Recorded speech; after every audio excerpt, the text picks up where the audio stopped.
여러분 안녕하세요. 롱장입니다. 빙하.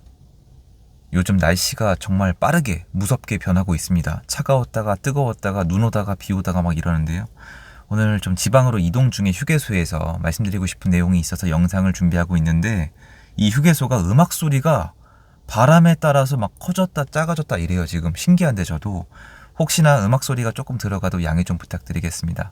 오늘은 조금 센 주제로 갈 건데, 여러분들이 이제 우리 기억 한편에 묻혀지고 있는 내용을 한번 꺼내 볼 건데, 앞으로 시장이 정상적으로 올라가기 어려운 이유, 중간에 급등이나 폭등 구간이 있을 가능성이 매우 높은 이유를 제가 과거의 예를 하나 찾아서 다시 한번 설명을 해드리고자 합니다. 이거를 우리는 지금 잊고 있죠. 신경 쓸 겨를이 없으니까. 하지만 절대 잊으면 안 되고 앞으로 일어날 일입니다. 멤버십 운영하고 있고요. 매주 토요일 5년째 라이브를 진행하고 있습니다. 좋은 분들이 많이 계시고요. 정규 기간에는 내용이 더 좋아진다라는 평을 요새 해주고 계셔서 더 열심히 하자고 다짐하고 있습니다. 현장 나가는 게 얼마나 중요한지 직간접적으로 아마 좀 느껴지실 거예요. 필요하신 분들은 아래 링크를 통해서 확인 부탁드리겠습니다. 제가 가끔 이렇게 임장 다니면서 좀 외곽에 가서 혼자 밥을 먹으면은 사장님들이랑 좀 제가 가능하면 좀 여쭤봐요. 그래서 경기가 어떠냐, 장사가 좀 되느냐, 저 그런 거 관심이 유독히 많은데 다들 힘드신데 아주 가끔 이런 사장님 계세요. 그러니까 휴일에 잘 되는 거예요. 매출이 안 나오다가 토요일, 일요일에 매출이 다 나오는 거예요.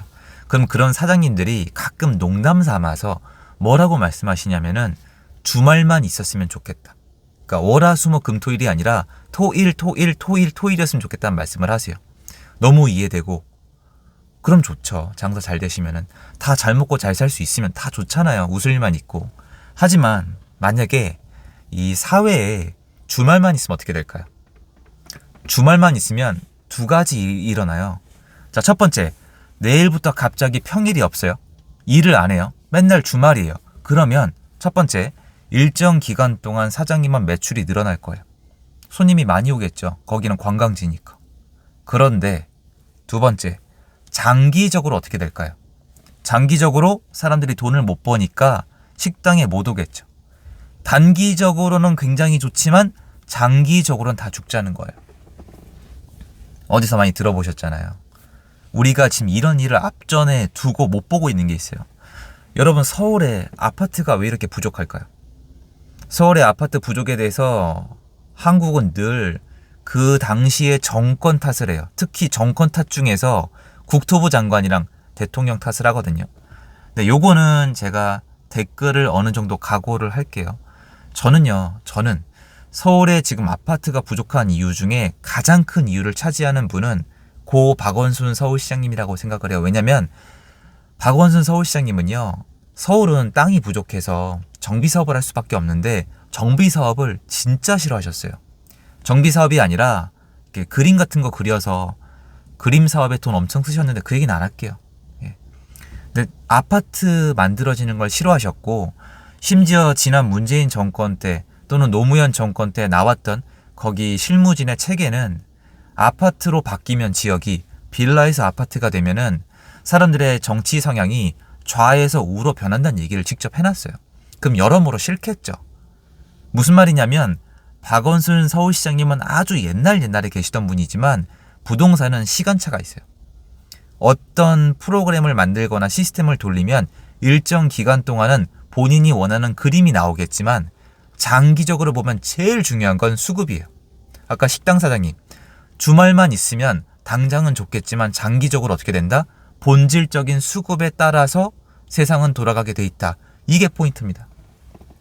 그러면 저는 이게 의견이 일치하지 않은 분들이 계세요. 박원순 서울시장님을 지금 왜 탓하냐, 왜 전 정권 탓을 하냐, 왜 옛날 사람 탓을 하냐 이해하고 그렇게 생각하시는 분들은 제가 이 자리에서 다 설명할 시간이 없는데 제가 공부한 내용대로면 맞아요.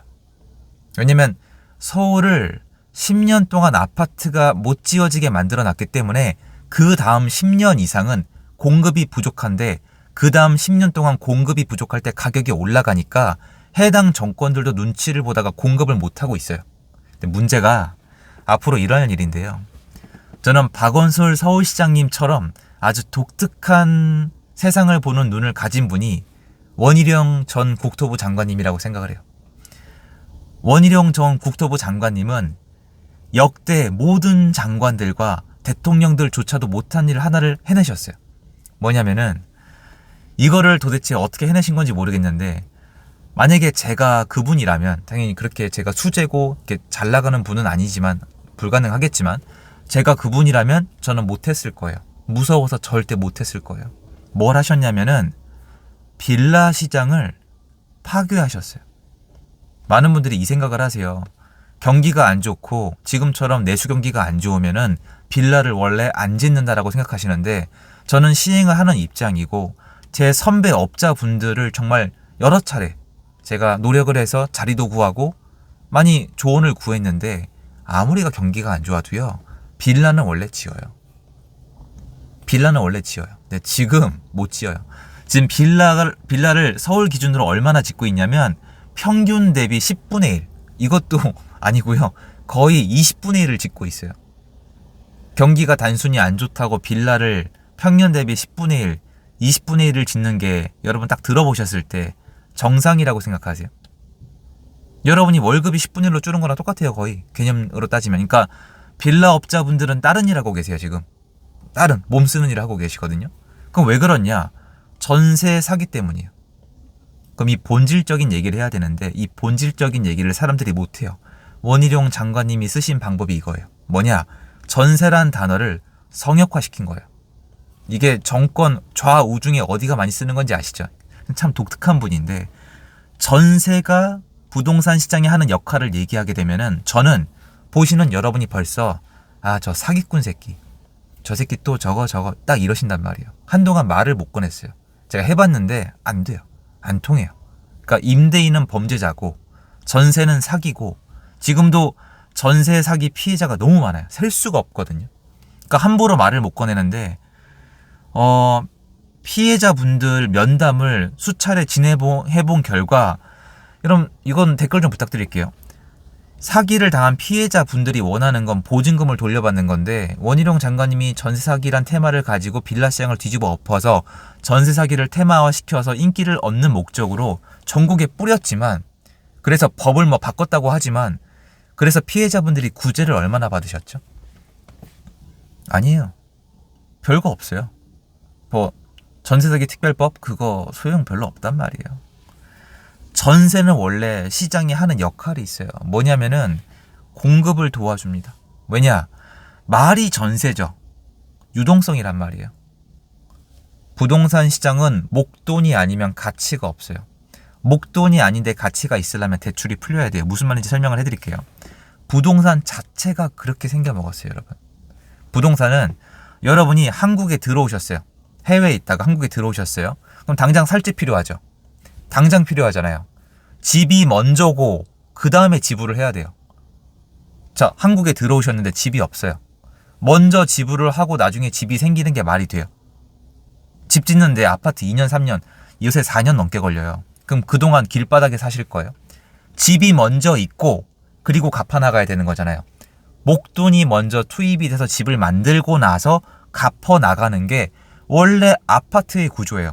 아파트가 더 심해요. 여러 채 지어야 되니까. 그러니까 목돈이 필요해요. 그 중에 하나가 전세란 말이에요. 근데 이 전세 시장을 파괴를 시켰기 때문에 빌라 시장의 돈이 뚝 끊겼어요. 그리고 대출도 막았죠. 또 뚝 끊겼어요. 그 와중에 심리도 죽였죠. 전세 사기 또 뚝 끊겼어요. 그러면서 빌라 시장은 지금 작동이 아예 안 돼요. 다 월세로 가고 있는데, 이것도 그냥 있는 빌라 업자들이 살아남기 위해서 때우기식이지, 잘 안 되는 와중에 또 허그 보증보험 갖다가 또 126, 112 하면서 또 못 살게 울고 있죠. 이게 아까 식당 말씀드렸잖아요. 당장 몇 년 동안은 내가 왕처럼 보이죠. 내 마음대로 되는 것처럼 보이죠. 하지만 절대 잊지 마세요. 앞으로 일어날 일이에요. 시간이 지나면 세상은 본질에 따라갑니다. 예외는 없어요. 박원순 서울시장님이 탓하는 사람 없었어요. 그리고 아까 식당 주인분, 사장님, 주말만 있으면 좋겠다. 당장 반대 안 해요. 서울 빌라 시장, 지금은 별 쓸모없어 보이시죠? 다 그러실 거예요. 하지만 서울의 본격적인 상승, 이번 거 아니에요. 전 이건 안 칩니다. 전 말을 바꾼 적이 한 번도 없어요. 이거 아니에요. 서울의 본격적인 상승이 오게 되면 빌라의 도움이 절실해질 거고, 역대 정권은 늘 그런 상황이 벌어졌을 때 수도권을 다 통틀어서 빌라의 힘을 제일 먼저 쓰려고 했습니다. 이번에 안 될 겁니다.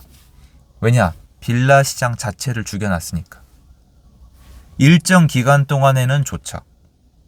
장기적으로는 답이 없어요. 그래서 추후에 누군가 이 대가를 치르게 될 거예요. 야, 왜 이렇게 전세 물건이 없어? 당연히 없죠. 전세에 놓으면 사기꾼인데 누가 전세를 놔요? 야, 전세 좀 놔. 못 놔요. 다주택자가 놓는 거거든요.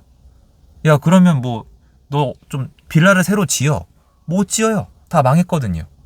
야, 그럼 아파트라도 지어. 그것도 못 지어요. 이미 정해졌거든요. 몇 년 동안 재미를 보셨으면 몇 년 동안 대가를 치러야 돼요. 근데 머리 안에 이 생각밖에 없으실 거예요. 내가 재미 보는 몇 년 동안만 내 시장이 아니고 나중은 다른 사람 거다. 한국 역사가 그러니까. 말씀드렸잖아요. 아까 박원순 서울시장님. 나중 일이에요. 그리고 나중에 이 일이 벌어졌을 때 과연 이 원희룡 장관님을 탓하는 분이 몇 분이나 남아 계실까요? 다 알고 계세요. 그분들. 다 천재들이잖아요. 그러니까 박원순 서울시장님이 얘기를 자꾸 하는 이유가 뭐냐면 그분들 다 알고 하시는 거란 말이에요. 하지만 본질적으로 수급이란 게 존재하잖아요. 문제가 터지고 나면 해결하는데 한참 걸릴 거예요.